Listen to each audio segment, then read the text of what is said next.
guys! Welcome to my channel, Genre Scar Vlog. Muli ako si Risa nagbabalik.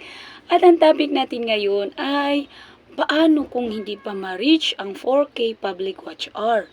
Pero guys, kung bago ka pa sa channel ko, don't forget to like, share, comments, and subscribe. Pakiclick na rin ang bell, then select all para updated kayo sa latest video na i-upload ko. Sa video na ito guys ay malalaman nyo kung ilang public watch hour ang binawas sa aking YouTube channel. Tapos, ilang video ang aking na-upload at ilang views ang dapat ma-reach para makapasa na tayo sa public watch hour. So, start na po tayo guys. Ang video ko na ito guys, papaalam ko lang muna sa inyo na ang aking YouTube channel ay hango po sa name ng baby ko. John Carr. Tapos, dinagdagan ko na lang ng Rice. So, Risa po yun guys. Siya po kasi ang inspiration ko sa pagbablog. Tapos yung asawa ko, yun yung taga-push sa akin. Takot talaga ako dati sa camera. Tapos habang tumatagal guys, nagiging masaya na rin ako kasi nga, nag-enjoy ako. At ito pala talaga ang gusto ko. At dahil marami rin talaga akong natutunan, at bukod doon, nade-develop pa yung talent ko. Kung saan ako mahina at kung saan ako mahusay at dapat pang paghusayan. Ang channel ko na ito guys ay iba't iba mga experience pero more on tutorial siya na hango sa totoong buhay. Mapupulutan nyo naman po talaga ng aral. So guys, ganito yun. Ginawa ng asawa ko yung channel ko ay November 2020. Nilagyan lang niya ng mga video ng baby ko. So, wala pa po talaga akong balak maging vlogger. Alam mo na, hindi ko hilig talaga ang camera. Ngayon na lang. After 1 year, so November 2021, guys, dito na ako nag-start. So, kabado pa talaga ako nito, guys. Grabe. Pero ngayon, hindi na. So, guys, 9 videos. Sa 9 videos na in-upload ko in 1 month, isa doon talaga ang nag-viral. So, guys, doon ako naging masaya. At doon ako na sabi ko, may ano pala. So, ituloy ko na. O, di ba? 2022 naman, guys, nag-apply naman ako ng trabaho. So, ang dami, no? Ang daming nangyari. Kasi nga, na-hospital yung biyanan ko. So, kailangan namin ng financial support. Hanggang 2023, ayan, ito na, nagtatrabaho na ako. At tuwing day off, ngayon, day off ko rin. Tuwing day off na lang talaga ako nakakapag-upload. Minsan hindi pa kasi nga itong namin, laging naulan itong mga time na to, laging naulan, wala naman akong soundproof. Syempre, pobreng vlogera pa lang tayo. So, tiis lang. Kaya minsan, may 1 buwan talaga ako guys na walang upload. So, ibig sabihin guys, hindi consistent yung pag-upload ko. Mabuti na lang guys talaga at meron akong viral video. At ito yung paano mag-compute ng water bill na mayroong submeter. 80k views na siya ngayon guys. Thank you sa inyong lahat. Maraming salamat po sa pag-subscribe at saka sa panunood.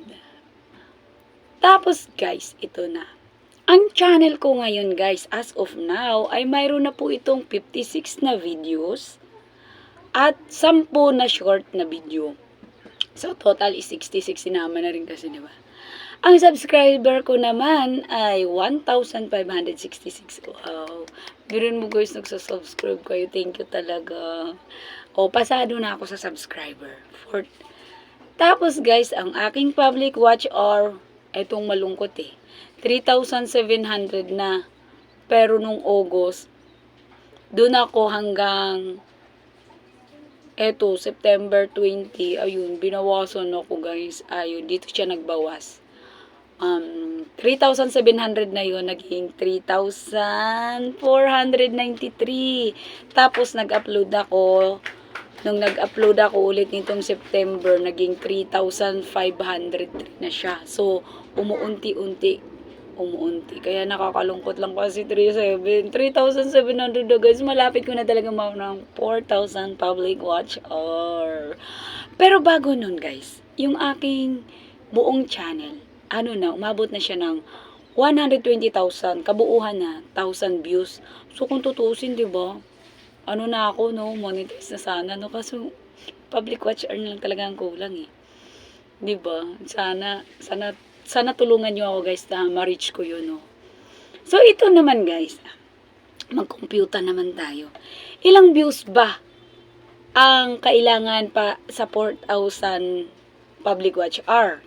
Ito yun guys. Ang public watch hour na 4,000 ay equivalent 240,000 minutes. So, 240,000 minutes, magbigay tayo ng sample. I-divide mo sa 3 minutes, kung 3 minutes pinapanood yung video natin. Makikita ito guys dun sa sa YouTube Studio no, YT, or dun sa mismo sa YouTube channel nyo, makikita mo kung watch time hours ng video mo bawat isa. Ito ang 240,000 divide natin sa 3, 80,000 views dapat ang napanood. So may 80,000 views ako, sana monetize na ako. Wala pa guys. So kung halimbawa naman na 5 minutes ang pinapanood ang video mo, 240,000, i-divide mo sa 5, 48,000 views. Naku, kuha mo na yung 4,000 public watch hour, diba? Tapos, kung 240, 10 minutes naman pinapanood, o i-divide mo rin yun, 24,000 views, talagang kuha mo ng public watch hour. So, sa akin guys kasi, hindi pa rin na-monetize kasi kulang pa talaga. Konti na lang, as in, malapit ko na rin. Pero sa ngayon, masaya pa rin ako kasi nga, meron akong 80,000 views sa isang video pa lang. So, konti na lang talaga guys, marireach ko na talaga. Sa tulong nyo, hindi ko talaga to kaya kung wala tulong. Payo ko lang po talaga sa mga small content creator na katulad ko, huwag po tayong tumigil sa kaka-upload ng video. Kasi sa video po talaga, kung mababawasan man tayo, hindi natin maramdaman kung upload lang tayo ng upload. Siguro guys, kung hindi lang talaga ako busy sa work at consistent ako sa pag-upload, baka matagal na akong na-monetize. Kaso guys, kailangan natin ng financial, diba? So, talagang tiis. Kaya sinisingit ko na lang siya kapag day off ko, yan. Ito ngayon, madali ang setup. Gamit ko na naman yung video, pinakita ko last, diba, ang galing. Hindi na ako nagsiset-up. Mas mahirap kasi i-set-up yun, guys, eh. Kapag day off ko naman minsan kasi, guys, hindi ako makapag-film. Kasi itong buwan na to, panay ang ulan. So, puro naman patak ng ulan ang maririnig yun. Nakakahiya naman sa mga viewers ko.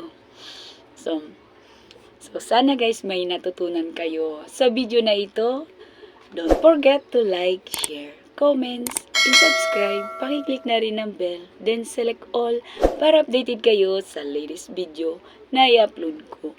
Hanggang sa muli. Bye-bye!